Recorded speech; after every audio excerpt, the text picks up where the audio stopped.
เอาละกำลังเดินทางไปเนาะมีสามารถไปนำเนาะ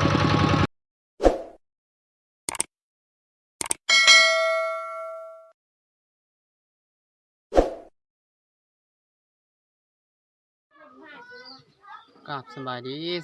เนาะพ่อแม่พี่น้องวันนี้คอยกำลังสีเยอะขึ้นป้าเนาะกับหัวหน้าดอนเพื่อนเนาะกับแม่เล่าน้ำเนาะขึ้นเที่ยวนี้กับ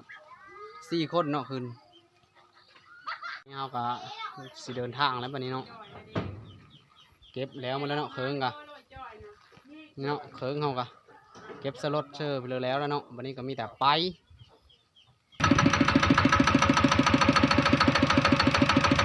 นี่เขากะกำลังเดินทางไปเนาะมีสามารถไปนำเนาะ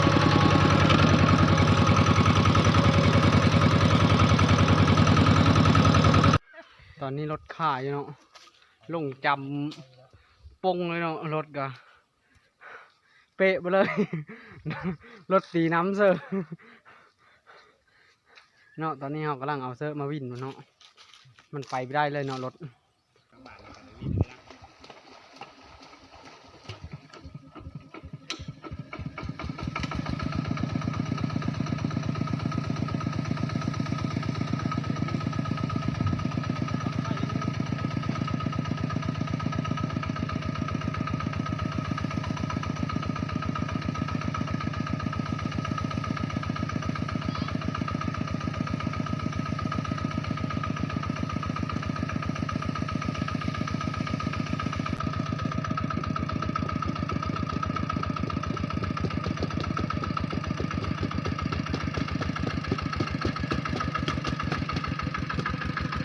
นี่นะรถเขาก็ขึ้นมาแล้วนะนี่ก็แล้วเนาะวินรถขึ้นเนาะเป๊ะหมดเลยคอยนี่เนาะวันนี้เฮากะมาฮอดบ่อนอยู่บ่อนเศร้าเฮาแล้วเนาะวันนี้ก็เอาเคิงลงตะลดแล้วก็มุ่งบนอยู่บนนอนเนาะวันนี้นี่เนาะเฮาจะนอนนี่แมลงนี่เนาะตาพานก็กำลังเติมน้ำเสือบองอยู่เนาะเติมพลังก่อนทางนี้เฮาก็อันปูมุงเนาะมุงบนวันนี้เฮาก็มัดแล้วเนาะเอาพยางเสือแล้วล่ะมัดให้มันแข็งกันเนาะไม่ต้องหยานแอบแสบไปนี่เนาะตาพานไปเติมพลังเลยตอนต้นๆเลยตาพานสมุนไพรเนาะ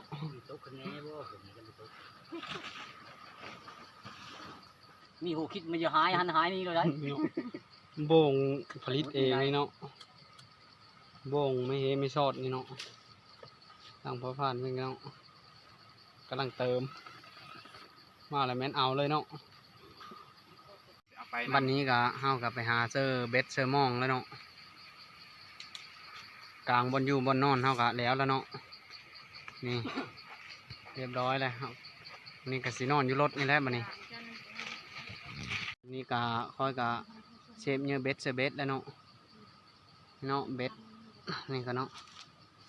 แล้วก็มีขี้กระเดินคอดคือเก่าเนาะเบสก็น้อยลงเนาะเซอร์แต่ละเธอกับเฮคุเธอเนาะเบสหัวหน้าเพิ่นแล้วเนาะเฮาเซฟเนื้อเบสเซอร์เบสกับวันนี้กับไปเซอร์แล้วกันเบสกับประมาณบ้าง60 ปลายลางนี่แหละแต่ว่าแยกเซอร์เบสกบอี20 ลางเนาะเอาไปเซอร์เบสปลากับประมาณบ้าง47 ลางนี่แหละเนาะ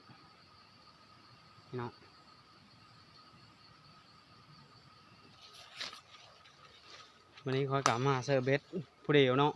เพราะว่าหัวหน้าดอนเพิ่นเยอะไปเซอร์มองอยู่ทางเหนือพุ่นเนาะคอยเซอร์เบสเลาะลงเตอร์เนาะผู้เดียวตอนนี้คอยกลับมาฮอดโทยแล้วเนาะนี่เนาะโหย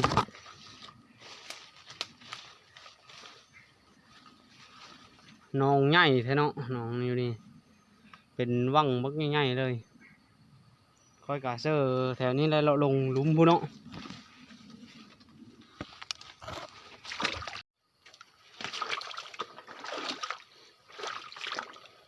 หาเลอะเซอร์บอล6ในเนาะ ปลามันมักเข้ามาสนอยู่บนหกปลาใหญ่เนาะประเภทปลาดุกปลากดปลาเสิร์ฟนี่เนาะเสียบบ่เลิกกระบอกเขาบาดนี่โอเค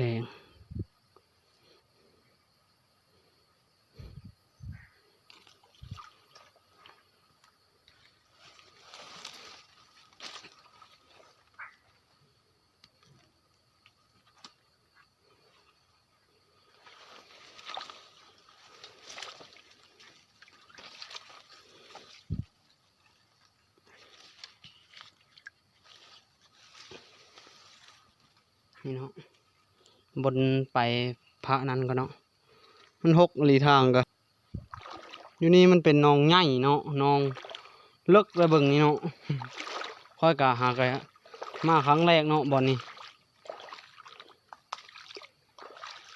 นี่เนาะเป็นหนองบักใหญ่เลยเนาะกว้างกว่ากว้างเนาะ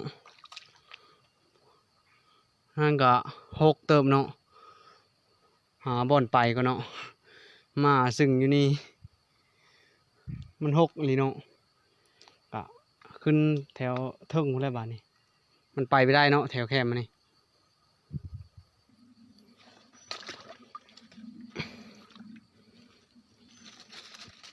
อ๋อเงี้ยๆในสักหน่อย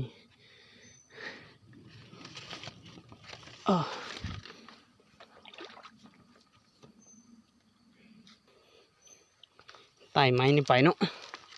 มันหกพอทางกะ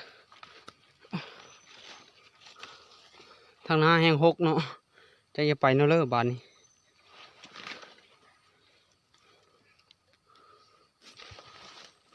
โคตรยะเลยทางนี้เนาะพอจนได้นอนไปเนาะเนาะตอนนี้ค่อยกะมาฮอดพันนี้แล้วเนาะ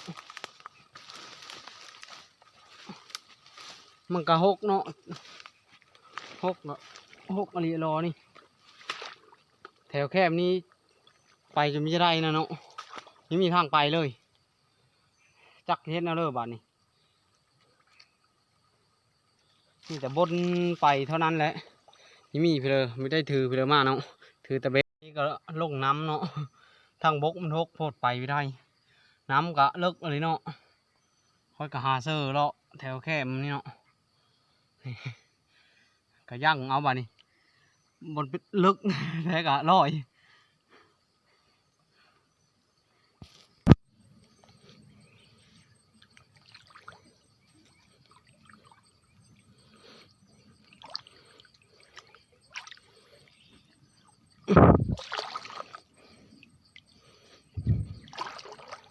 มันเล็บพดกะยันไปเห็นเนาะคือคอยเลาะเทิงผู้เมื่อกี้นี้คอยเห็นหมูป่ามันหารุดกินลูไม้เนาะน้ำก็เลิกเลยเนาะบอนนี้เพ่งแอวเนาะบอนนี้คอยมันคอยอันนั้นนี่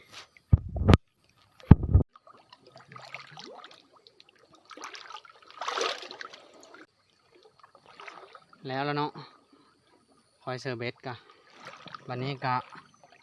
ไปเสื้อมองน้ำหัวหน้าดอนเพื่อนเนาะเพราะว่าหัวหน้าดอนเพื่อนเลาะมานำคอยพี่เนาะไปเลาะขึ้นห้วยทางนั้นเนาะคอยกะสิทาเพิ่นอยู่นี่ตามเพิ่นมาเนาะแล้วกะพากันเสื้อมองแล้วก็เมื่อเนาะเมื่อบรรยุเฮานี่คอยก็มาฮอดบอลแล้วเนาะเสื้อเบสเสื้อมองเสร็จแล้วล่ะคอยมาครึ่งทางก็คอยเห็นซาบงูเนาะพี่เนาะคอยเอามาเฮอผู้ใหญ่เพิ่นเบิ่งอยู่ในบ่อนพี่เนาะมักใหญ่เลยนี่ซาบงูเหลือมนะงูแล้วก็งูดาข้างเหลืองเนาะซาบใหญ่เลยตอนเห็นทำอิฐก้อยจนว่าสีจะแลนผู้ใดใดนึกว่ากระโตมันเคยจะขำแล้วเนาะมีแต่ท่าหัวหน้าเพิ่นมาแล้วก็ท่าตาผ่านสมุนไพรมากแล้วก็ผ้าเดียวตำมะฮุ่งกินตอนแรกก็ไปหาการเบ็ดการมองเนาะนี่เนาะมะฮุ่งก็คูดแล้วล่ะแล้วก็แจ้วก็ปรุงไว้แล้วแล้วท่าแต่ต่ำบ่นี้ ทางแม่หัวหน้าดอนเพิ่นเนาะขูดทาเนาะ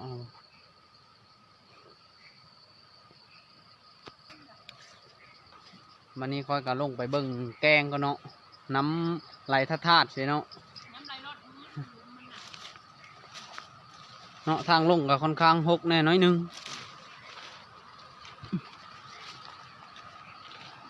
เป็นทางน้อยเนาะพอดีคนย่างได้เนาะเนาะค่อยก็มาหอดเลยเพราะว่าน้ำไหลลอดพื้นก็มีเนาะแต่ทางเทิงนี่ละน้ำอันน้อยเนาะมันพัดมีแห้งก็เลยน้ำเทิงแต่ว่าลอดพื้นน่ะแห้งอันนี้รอนี่ค่อยกับผ้าพ่อแม่พี่น้องไปหาเลาะเบิ่งก่อนครั้งแรกที่ได้มาแล้วค่อยกันนี้ก็แคมป์นี่ก็มีคนมาอยู่เนาะนี่เห็นมงเพิ่นอยู่เนาะบอนเพิ่นอยู่เขามาแต่เฮงแล้วเนาะเขาย้ายไปนี่เนาะบอนย่างปลาเพิ่นเนาะน้ำไหลมาแต่พุ่นน้ำมันไหลลงมาโฮมนี่เนาะแล้วก็มันไหลทั้งพื้นไปเนาะทั้งเทิงน่ะมีเลยน้ำน่ะมีแต่ทั้งพื้นพุ่นเนาะนี่คือน้ำตกตาดนี่เนาะแต่ว่ามันไหลลงนี่เนาะตกตรงนี้เหรอไปตามพื้นง้นหินนี่เลยนี่นะขันย่ามน้ำแล้งนั้นพ่อไปได้เนาะแต่วันนี้เข้าสู่หน้าฝนมันน้ำลายก็รอดไปไม่ได้คน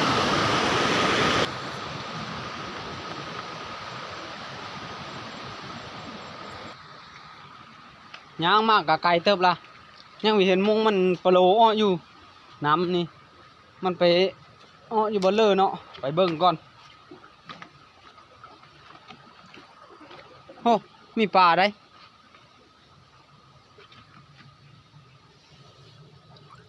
โอ้จักปลาอย่างวะมีเห็นเนาะ นี่มันมาอ้ออยู่บ่อนี้เนาะเบิ่งนี่นี่เนาะมันมาอ้ออยู่ทางพี่น้ำไหลอยู่แต่ทางเนินพุ่นเนาะนี่ทางเตอร์นี่เนาะมีแต่ง้นหินทั้งหมดได้นี่น้ำมันนี่คือน้ำนี่นั่นมันไหลลงมันไหลลอดพื้นเนาะมันไม่ได้ไหลอยู่เทิงเนาะมันเป็นถ้ำเนาะทางลุมพุ่นเนาะมันก็ไหลลงถ้ำพุ่นแล้วก็มาซอดพี่เนาะนี่เนาะเป็นธรรมชาติที่สร้างมาเลยเนาะน้ำไหลลอดพื้นง้นหินเนาะนี่งามเลยเนาะทางเทิงนี่ง้นหินเนาะแล้วก็น้ำมันเป็นถ้ำทางลุมเนาะแล้วก็น้ำไหลลอดไปคือพ่อแม่พี่น้องเบิ้งนี่เนาะนี่ค่อยกะได้เห็นครั้งแรกของค่อยเลยนี่น้ำมันไหลมาแต่เนื้อพุ่นเนาะมันก็ไหลมาตกลงนี่มันก็ไหลลงไปฮอดผู้เนาะลงไปฮอดเติบผู้ยาวเติบมันรอดไปเนาะได้แล้วประมาณว่า40-50 เมตรเนาะความยาวของมันนี่ก็กางขึ้นบ้อนแล้วบ้านนี้ยันหัวหน้าดอนขึ้นมาแล้วเนาะกับสาพันธุ์ไทยเนาะมาแล้วก็เดี๋ยวตำหุ้มไปกินแล้วกับเดี๋ยวไปหาก้านเด็ดกันมองต่อเนาะนี่เนาะปลาที่คอยไปการกับหัวหน้าเพิ่นเนาะมาวันนี้ก็ใส่แล้วก็ทอดกินกับตำหุ้งเนาะมาเชื่อมมาหุ่งนะผม คอยจีหอยท่าเยอะข้าวแห้งนะจีหอยเหลือท่าจีกิลินเนาะกำลังใส่คีมันกับซอกเก็ตเนาะมันได้ก็เอาไปทอดกินกับตำหุ้งตอนแรกนี่กินแล้วก็พากันนอน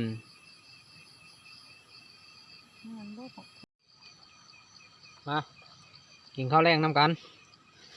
ทอดปลากับตำหุ้งเนาะ หาอยู่เชยมีต้องหาอยู่ป่า